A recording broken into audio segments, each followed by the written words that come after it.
জুমালয় জীবন্ত ভানুর প্রিমিয়ারের দিন যেরকম বলছিলাম, থিয়েটারে এসে ছবিটি দেখুন, থিয়েটারে এসে ছবিটি দেখুন। ভালো মন্দ তো পরের কথা, আগে তো থিয়েটারে আসতে হবে, একবার দেখতে হবে ছবি রিলিজ করলে।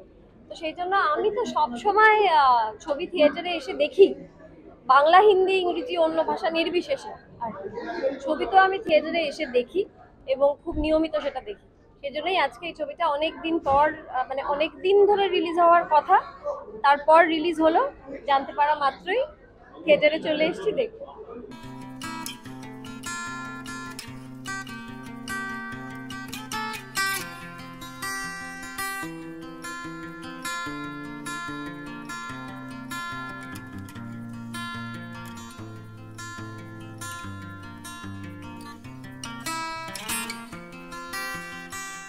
হ্যাঁ, দেরিও হলো কারণ আমি হসপিটালেই ছিলাম, একটু আগেই বেরিয়েছি, কিন্তু তাও একটু রেডি হয়ে আসতে হবে, সেই জন্য বাড়ি গিয়ে এলাম।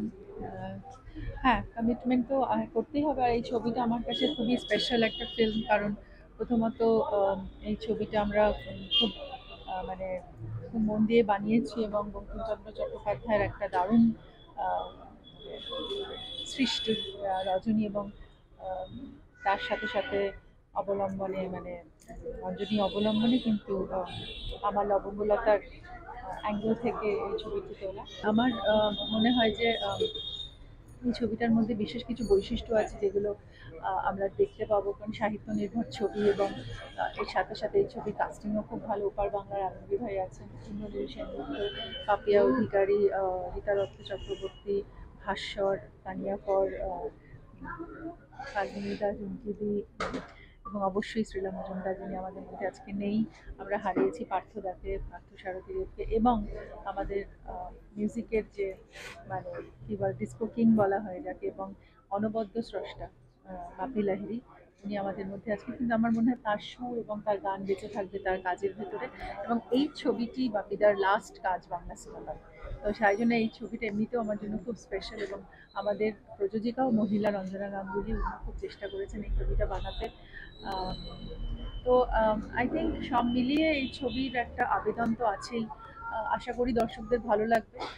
যতটা পেরেছি আমরা প্রচার করার চেষ্টা করেছি, এবং আমি চাইবো যে তোমরা মানে মিডিয়ার মাধ্যমে আমাদের প্রচারটা নিশ্চয়ই স্ট্রং হবে, এবং যারা দর্শকরা দেখছেন তারা নিশ্চয়ই এই ছবিটি নিয়ে ফেসবুক বা ভালো কোথাও লিখবেন এবং সবাইকে বলবেন যাতে এই ছবিটা দেখতে আসার জন্য। তাহলে একটা বাংলা ছবি সাকসেস হবে। তবে বাংলা ছবি সাহিত্য নির্ভর ছবি মানুষের দেখা উচিত, এবং আশা করব যে একটা ভালো ফল পাবো।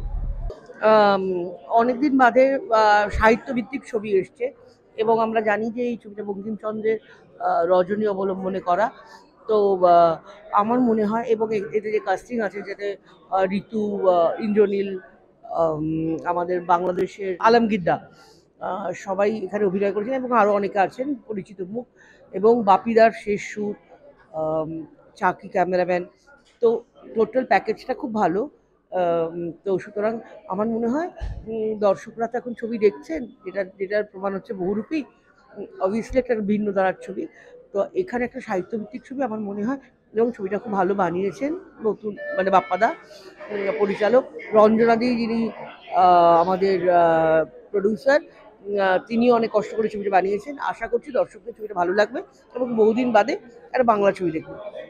শুভ সন্ধ্যা, আপনাদের সবাইকে আন্তরিক অভিনন্দন, ভালোবাসা। আমরা মনে করি যে সিনেমার সবচেয়ে বড় ভগবান হচ্ছে দর্শক।